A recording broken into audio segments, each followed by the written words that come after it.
Hello বন্ধুরা, finally Oppo ফ্যানদের জন্য একটা দারুণ সুখবর নিয়ে আসলাম। অপ্পো তাদের মার্কেটে লঞ্চ করে দিচ্ছে। কথা বলছি অপ্পো রেনো 14 সিরিজ নিয়ে। আপনারা অবশ্যই জানেন যে স্যামসাং, আইফোন এদের যেমন একটা সিরিজ রয়েছে, ঠিক অপ্পোর একটা সিরিজ রয়েছে, সেটা হচ্ছে রেনো সিরিজ। আপনারা ইতিমধ্যে জানেন যে এই ফোনগুলো লঞ্চ হয়ে গেছে, কিন্তু এবং ফাইনালি বর্তমান সময়ে আপনার মার্কেটে পেয়ে যাবেন অপ্পো রেনো 14 5G। এই সিরিজটা আপনার মার্কেটে পেয়ে যাবেন। এই ফোনটি বেশ কিছু সুবিধা রয়েছে, যেরকমটা হচ্ছে আইপি ওয়াটার রেজিস্ট্যান্স, আপনারা পানিতে ডুবেও ছবি তুলতে পারবেন এবং ভিডিও রেকর্ড করতে পারবেন। এটার ব্যাটারি ব্যাকআপটা অনেক ভালো, গেমিং পারফরমেন্সও ভালো, কিন্তু শেষে হবে প্রাইস নিয়ে কথা বলা। সো ফাইনালি ভিডিওটি সম্পূর্ণ দেখবেন। প্রথমে আমরা আনবক্সিং করে দেখবো যে আনবক্সিং করার পরে এটার সাথে আপনারা কি কি পাচ্ছেন। তাহলে চলুন সর্বপ্রথমে আনবক্সিং করা যায়। ফাইনালি আমরা আনবক্সিং করতে চলে এলাম। তো আমার কাছে কেমন যেন লাগতেছে, বাট কাভারটা এত হার্ড কেন, খুলতেছে না ভাই সত্যি। সো ফাইনালি খুলে ফেললাম। এখন ফার্স্টে আমরা দেখতে পাচ্ছি যে একটা কাপ, রেনো সিরিজের কাপ। তো কাপটার মধ্যে কি রয়েছে সেটাকে দেখা যাক। প্রথমে ভিজিটিং কার্ড, আপনারা সবাই জানেন সবার আগে ভিজিটিং কার্ডটা আগে বের হয়। ওয়াও, একটা প্লাস্টিক কাভার দিয়েছে, কিন্তু কাভার আনকমন লাগছে। তো তারপরে আমরা রেনো 14 সিরিজের মোবাইলটা হাতে পেলাম। তারপরে কি আছে দেখা যাক। ওয়াও, 80 ওয়াটের ফাস্ট চার্জিং, এটা আপনি দেখতে পাচ্ছেন। তো তারপরে হচ্ছে কেবল, আর হচ্ছে সিমটের পিনটা। তারপরে ফোনটা খুলে দেখা যাক। ওয়াও, তেমন একটা জোস লেভেলের ভাব আসতেছে, তাই না? শুরুতে এটা ডিজাইন নিয়ে কথা বলা যাক।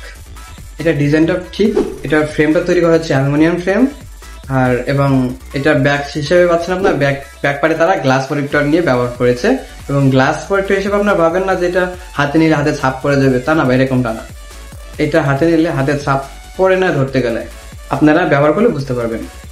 এখন এটা ডিসপ্লে নিয়ে কথা বলা যাক। এটা ডিসপ্লে আপনারা পাচ্ছেন 6.5.9 ইঞ্চি 1.5K অ্যামোলেড প্যানেল, যেটা আমার কাছে মোটামুটি ভালো লেগেছে। এটার ভিডিও রেকর্ডিং অথবা আপনার ছবি টবি দেখার জন্য আমার কাছে ঠিকঠাকই লেগেছে। এটা আপনার আউটডোরেও ভালো আপনারা ব্রাইটনেস দেখতে পারবেন। এটা হচ্ছে আপনার 1200 নিটস পর্যন্ত ব্রাইটনেস, আউটডোরে ইনডোরে আপনারা সমস্ত জায়গায় ভালো ফিল করতে পারবেন। এখন আসা যাক আপনার এটার ব্যাটারি। এটার সাথে তারা ব্যবহার করেছে 6000 mAh ব্যাটারি, যেটা অনায়াসে সারাটা দিন পার হয়ে যাবে, আপনি নিশ্চিন্তে ব্যবহার করতে পারবেন 6000 mAh ব্যাটারি। এখন আসা যাক এটা হচ্ছে ওয়াটার রেজিস্ট্যান্স। এটার সাথে আপনারা পাবেন IP68 ওয়াটার রেজিস্ট্যান্স এবং IP69 ওয়াটার রেজিস্ট্যান্স, যেটা আপনারা সুইমিং পুলে ডুবেও আপনারা ছবি এবং ভিডিও রেকর্ড করতে পারবেন। তার জন্য কোনো প্যারালে বা কোনো প্রবলেম নেই, এটার জন্য আপনারা নিশ্চিন্তে থাকতে পারবেন। এখন আসা যাক এটা হচ্ছে ডিসপ্লে রিফ্রেশ নিয়ে। এটা আপনারা পাবেন 60 হার্জ, 90 হার্জ এবং 120 হার্জ রিফ্রেশ রেট। এবার এটা সবগুলো অ্যাপস অ্যাকুরেট কাজ করছে, আমি ঠিকঠাকই দেখতে পাচ্ছি। এখন আসা যাক এটা হচ্ছে র্যাম-রোম। এটা আপনার বাংলাদেশে পেয়ে যাবেন আপনার হচ্ছে 12256 এবং 16512 আর 1 টেরাবাইট। কিন্তু বাংলাদেশে মাত্র একটি ভেরিয়েন্টে লঞ্চ হয়েছে, সেটা হচ্ছে 12256, এটা আপনার বাংলাদেশে পাবেন। এখন আসা যাক এটার ক্যামেরা নিয়ে। এটা আপনারা 3টি ক্যামেরা ব্যবহার করা হয়েছে। একটা হচ্ছে মেইন ক্যামেরা হচ্ছে 50 মেগাপিক্সেল, আর একটা হচ্ছে টেলিফটো লেন্স, সেটাও 50 মেগাপিক্সেল, আর একটা আপনার আল্ট্রা ওয়াইড, সেটা হচ্ছে 8 মেগাপিক্সেল, এবং ফ্রন্টে আপনারা পাবেন 50 মেগাপিক্সেল, যেটা ক্যামেরা ঠিকঠাকই আমার কাছে লেগেছে। কিছু ছবি আপনাদের সামনে দেওয়া হলো, আপনারা দেখবেন। এখন আসা যাক এটা চার্জার নিয়ে। এটা আপনারা পাবেন 80 ওয়াটের ফাস্ট চার্জিং, যেটা আপনারা আনবক্সিং করার সময় আপনারা দেখতে পাচ্ছেন যে তারা 80 ওয়াটের ফাস্ট চার্জিং এ তারা দিয়েছে, এবং 80 ওয়াট ফাস্ট চার্জিং এটা আপনার এভারেস্টে 40 মিনিটে ফুল চার্জ হয়ে যাবে। আমার কাছে এরকমই লেগেছে, 40 মিনিটে ফুল চার্জ এভারেস্ট। এখন আসা যাক এটা গেমিং পারফরমেন্স নিয়ে। দেখুন, এটা আপনার free fire, PUBG, call of duty games খেলে আমি যতটুকু বুঝতে পারছি যে এটা কিছুটা হিট হয়, কিন্তু অন্য ফোনের মতো খুব হিট হয় তা না। কিন্তু এই হিট হওয়ার কারণ আপনারা অবশ্যই জানেন যে কোনো ফোনে যখন এটা পিছনে ব্যাক প্যাডে তারা ব্যাক গ্লাস হিসেবে ব্যবহার করে, তখন একটু হিট হওয়াটা স্বাভাবিক। কিন্তু এই ফোনটা অতটাও আমি হিটিং ইস্যু পাইনি, বাট এটার জন্য কোনো সমস্যা নেই। এটা আপনারা আল্ট্রা ওয়াইড বা যে কোনো ওয়াইডে বা হাই গ্রাফিক্স খেলতে পারবেন।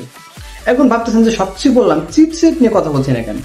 হ্যাঁ, এখনই হচ্ছে চিপসেট নিয়ে কথা বলবো। এটা হচ্ছে আপনার ডায়নামিসিটি 8350 চিপসেট ব্যবহার করা হয়েছে। এটার জন্য নিশ্চিন্তে এটা স্কোরটা অনেক ভালো। এখন আসা যাবে এটা হচ্ছে প্রাইস নিয়ে। দেখুন, বাংলাদেশে লঞ্চে এই প্রাইজে আমার কাছে কেমন লাগছে সেটা আমি বলতে পারছি না, বাট এই প্রাইসটা শোনার পরে আপনারা হয়তো হতভম্ব হয়ে যেতে পারেন। এটা প্রাইস রাখা হয়েছে 79,990 টাকা। এখন আপনি ভাবতেছেন এই প্রাইজে এই ফোন আমার কাছে এরকমটা লেগেছে, কিন্তু তারা আপনারা ভালো করে জানেন যে রেনো সিরিজের প্রাইস একটু বেশি হয়ে থাকে, কিন্তু এই ফোনটার প্রাইস আমার কাছে অনেকটাই বেশি।